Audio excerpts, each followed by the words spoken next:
Hi everybody. I'm really happy to be here today. Glad you're here too. Thank you. It's also nice to be back in Kittnersville. I lived here for many years. In fact, 25 years ago this summer, I got married in our woods on Kittners Road. Hi honey. Happy anniversary soon. I'm going to start my talk today with a little personal perspective. Like many of you, I'm sure, I'm a hard worker. I've always been a hard worker. It's just kind of the way I'm wired. I grew up in South Carolina, and I worked my way through college. It took me 8 years to get my degree in mechanical engineering. And while I worked really hard. I worked as a waitress, I worked as a proofreader, I worked as a janitor, I worked as a car hop, I worked as a short order cook. I basically did any kind of work I could do while I worked my way through school. And eventually I finished my mechanical engineering degree. I went on to get a master's degree in industrial engineering, then I went on to get a PhD in information science and technology from Drexel. I had a great career. I worked for a lot of large corporations. I worked for Unisys, I worked for Motorola, I worked for a lot of small high-tech startups. I did work I liked, and I made a lot of money, and it was a great career. But I also endured firsthand a really painful closing of a plant, a manufacturing plant, where people who had served the company loyally and for many years lost their jobs because the company was moving offshore where labor was less expensive. I rode the tech boom, and then I also rode the tech bust. And in my mid-40s, I suddenly found myself out of work. These degrees and out of work. And I was at a point in my life, though, thankfully, where I could take a little breather and think about what I'm going to do next. So immediately I started applying for the same kind of work, but then I also started to think about maybe this is an opportunity to do something different. And I, like many of you, especially those of us who are older, can probably relate to this kind of non-specific yearning for something that's more meaningful in life. And I thought about, in the 70s, I had an interest in solar energy when I was studying mechanical engineering. And I thought, maybe could I go back, maybe that would be an interesting new direction to take my career. So I went online and shopped around, and I found a group called the Mid-Atlantic Renewable Energy Association. And I called them up, cold called, and I got someone on the phone who was a solar installer, and I told him about my interest and my background. And we agreed that I had a good academic background for this work, but I had absolutely no professional relevant experience for this work. And so he kindly offered for me to be a gopher on a solar workshop he was going to be doing soon, a solar installation workshop. Do you guys know what a gopher is? It's a very important position. It means you go for coffee, you go for lunch, you go for whatever got left in the car, you go to the store for whatever you need. So I was a gopher on this job. And they called me Dr. Gopher, I remember. It was very funny. But it was great work, and it was a great opportunity that I'm always grateful for. And I quickly learned, and it wasn't long before I was co-instructing these classes, and I was working with Maria to co-instruct solar installation classes. And then one led to another, and we were doing a project on a Penn State campus, and somebody at the Penn State campus talked to me and asked me if I would be interested in developing a course for them, and I did. And then they asked me to teach the course, and then they asked me to teach full-time. And now for 6 years, I've been lead faculty of the Energy and Sustainability Policy Program at Penn State. But the thing I wanted to tell you, why I'm telling you all of this story, is that I realized when I was working with Maria, it wasn't just that I was learning about technology and solar energy. I was also connecting with a different kind of people. There was an authenticity, and there was a generosity, and there was this kind of connection with nature that had not been a prevalent part of the worlds I was circulating in before that point. There's a perspective that was different. It was really connected, and it was genuinely engaged. So it's true that my volunteer work with a nonprofit agency helped me professionally and helped me get a job that I wanted and needed, but I learned more too. And several other things were kind of happening to me at that point in my life.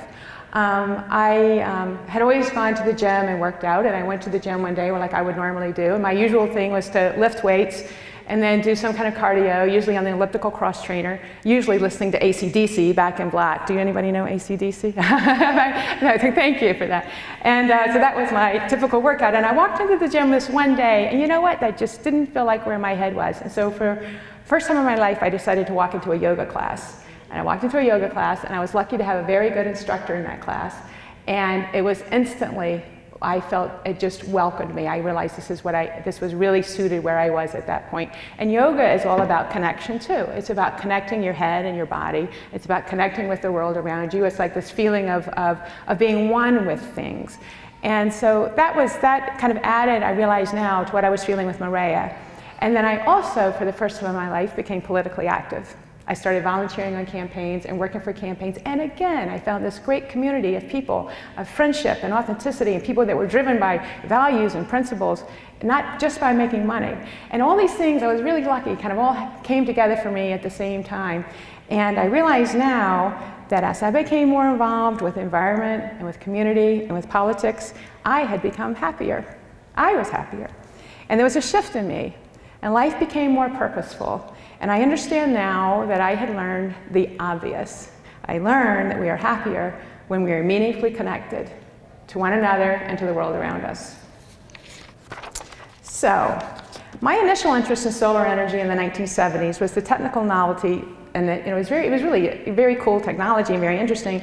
But also at that point, there was a sense that our fossil fuel supplies were going to run out, and that we were very dependent on foreign sources. And so this was the main motivator for why we were so interested in solar energy. But now that imperative has changed.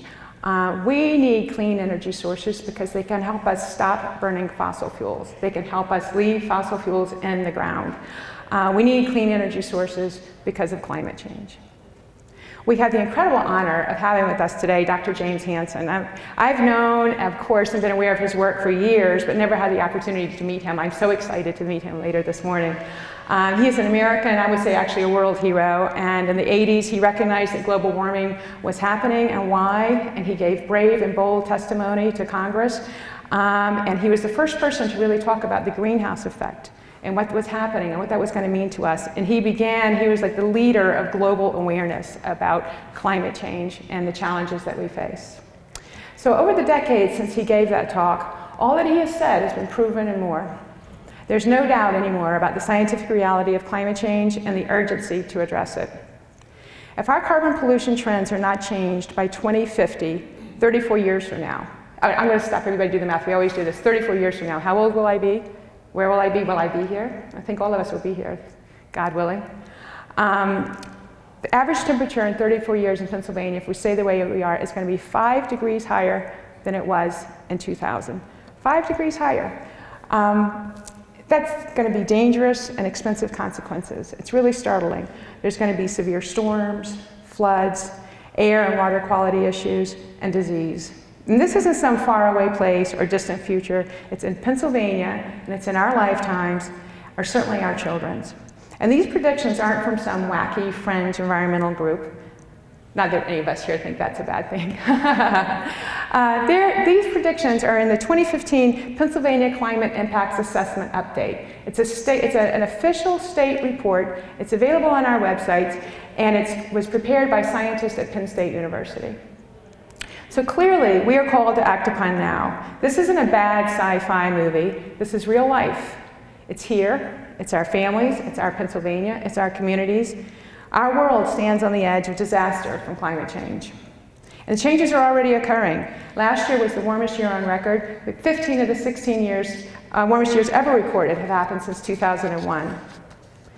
So the question is, really, do we care? Do we care about one another? Do we care about future generations? Right now, as a people, our actions say we do not care. We talk about green, and our television screens and billboards are filled with solar panels and wind turbines. But how much electricity do we actually get from solar? Raise your hands. How many think we get about half of our electricity from solar? About a third, about a fourth, about a tenth, about 1/100th? Less than 1/100th? That's right. And for wind, less than 5%. So really, while we talk about these things, we continue to pour emissions into the environment, into the atmosphere at a very, very reckless rate. Yesterday, world leaders gathered in the United Nations to sign the Paris Accord. And this is a good sign of an international political willingness to address climate change, but this agreement really does very little to provide the kind of aggressive and urgent and committed solutions that we need right now.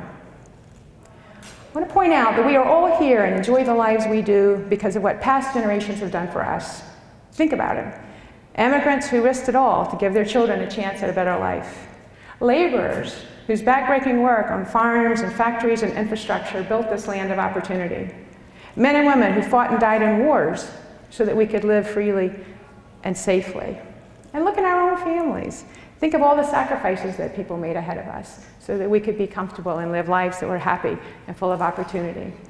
So now we are asked not to move to a foreign land, not to toil long hours in dangerous factories, not to fight and die to protect our freedoms. We are asked to change the way we use energy to save the planet. For heaven's sakes, can we say no? Yeah, we do. For example, the federal government issued regulations that would reduce emissions from our electricity generation by about 1/3, but dozens of states sued, saying we can't do that, and the Supreme Court put it on hold. In Pennsylvania, right now, there are bills in Harrisburg to stop or slow our efforts to reduce emissions in this state from power plants, and to stop regulations that would make natural gas safer, and to put more barriers up between us and energy efficiency. The arguments are that steps to protect the environment to keep our planet livable will hurt corporate profits, local jobs, and donations to politicians. Is this really the choice? Did we say, everybody keep smoking? It's necessary for the tobacco farmers.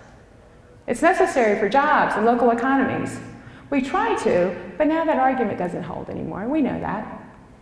So how do we change? Back to that question. Do we care? It doesn't seem like it, right? Do you care? Do I care? Do we care? I think we do. I really think we do. So if we care, what do we do? How do we change? How do we address this problem that feels so huge? I think we start with ourselves. I think we build our capacity to care. Know your community, learn about the world around you, help others, be kind and open and involved. Let your walls down and connect.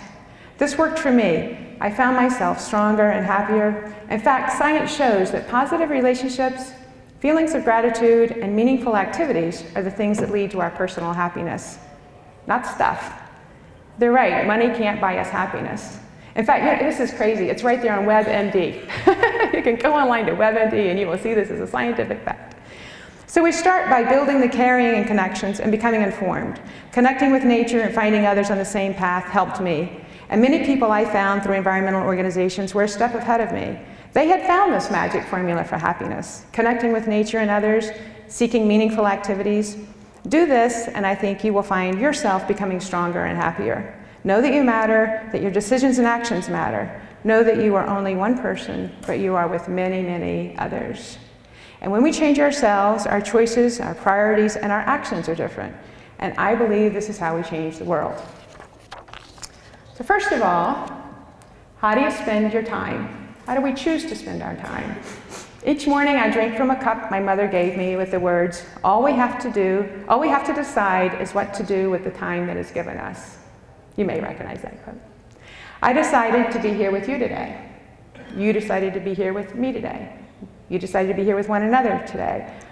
I hope that this means that we're all on the right track with this. This group, we are all seeking connection and meaning from one another. You from me, and me from you, and from the person sitting beside you, and from the other speakers here today, and from the vendors in the lobby. We are all here seeking the same connection. And when we have these connections, it's hard not to care. And when that caring comes through in the decisions we make, and these decisions matter when it comes to climate change. For example, how and where we spend our money. This is a big one. You get what you pay for. We make choices every day. Buy a gas guzzler, buy single serving bottles, buy cheap imported stuff you don't really want, put it in a plastic bag, take it home and throw it in the trash. Or buy an electric car or bike. Shop local, seek fair trade, donate to help others, winterize your home. For me, the first set of choices used to be easy. Now I can't, in fact, I don't even want to do any of them. The second set is now so obvious. And how do you eat? Fast food, processed, packaged meat? Or do you eat vegan, vegetarian, organic, local, seasonal? Again, I now find there's no real decision to be made. Feel good. And like so many other things, what's good for you is good for the environment. A recent study by I didn't want to bombard you with data in this talk, but I wanted to point this one out. A recent study by the National Academy of Sciences shows that if the world followed a vegan diet, we'd live longer, save hundreds of billions in healthcare-related costs, and reduce food-related emissions by 70% with economic benefits of nearly $600 billion a year, just by changing our diets. So knowing this and caring, there's just no way I could not be a vegan. So when we're informed and connected and caring, there are many choices we can readily make to reduce our impact on the environment. We can reduce our home energy usage, generate or buy clean energy, change how we travel, choose carefully what we buy and how we eat. But even if we do all these things, it's still not enough. Scientists tell us to avoid catastrophic climate change, we need to eliminate all greenhouse gas emissions in 85 years. We're not going to get there by changing our individual ways with the current choices available to us. So what else can we do? There's probably nothing more important we can do right now to change things than to vote. Be informed and vote. We need institutions, state governments, federal governments, school boards, courts, and judges that understand that the environment, the air we breathe, the water we drink, the climate we live in are necessary first conditions for anything else to matter. What good is a profit, a job, a growing business, or any fame or fortune in a world that's unfit for our personal health and our personal well-being? It's not a choice about jobs or not, good for the economy or not. It's about a need for change no matter what to save our hides. We know things now that we didn't used to know, thanks to people like Dr. Hansen. It's not the fault of coal miners that burning coal has turned out to be a very dangerous thing for the planet. And it's not the fault of the oil and gas interests that powered the Industrial Revolution, improving the quality of life for generations. These people and institutions are all heroes. They answered the call brilliantly for what humanity needed and wanted at the time. But now we know the danger of these ways, and our only option is to change.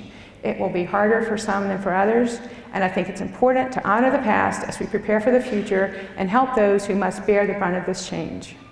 Just yesterday, CNN ran a news story about a program successfully retraining miners to work as computer programmers.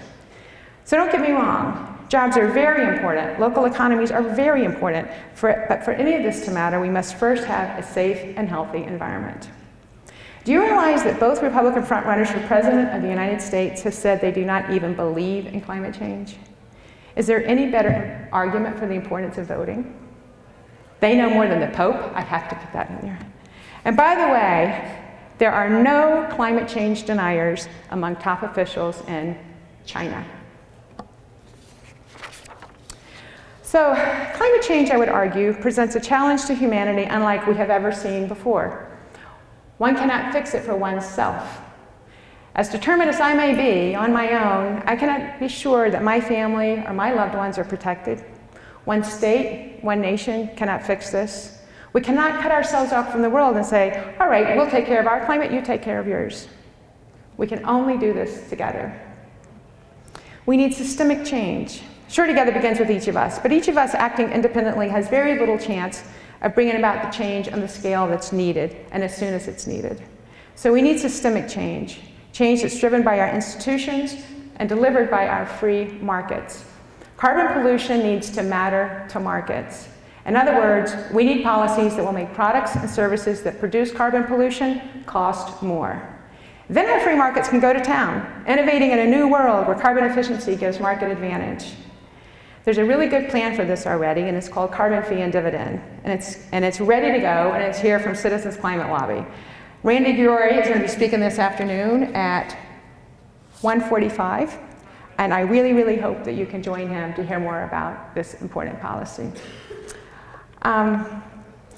So the title of this talk is The Power of Civic Engagement and Environmental Advocacy to Change You and the World. I hope I've helped to draw connections between these things. In my case, I had an engineering background and found my way to a nonprofit group and the opportunity to volunteer on a solar installation project. For me, that led to more projects and a teaching position at Penn State. I became politically active, supporting candidates whose values I shared. In doing all of this, I connected with others and many special people who I now know were looking for and finding the same kind of meaning and connection I was seeking. This environmental advocacy and civic engagement changed me, all for the better. I am busier than ever, but also happy and spend much of my time on what feels to me to be very meaningful activities. My most recent activity is I am running for the Pennsylvania State House of Representatives for the 145th District. As Gandhi says, be the change you want. And I want a state government that takes care of and is willing to face the facts and what we need to do about climate change and to take the necessary action. I want state government to do a lot of other things too.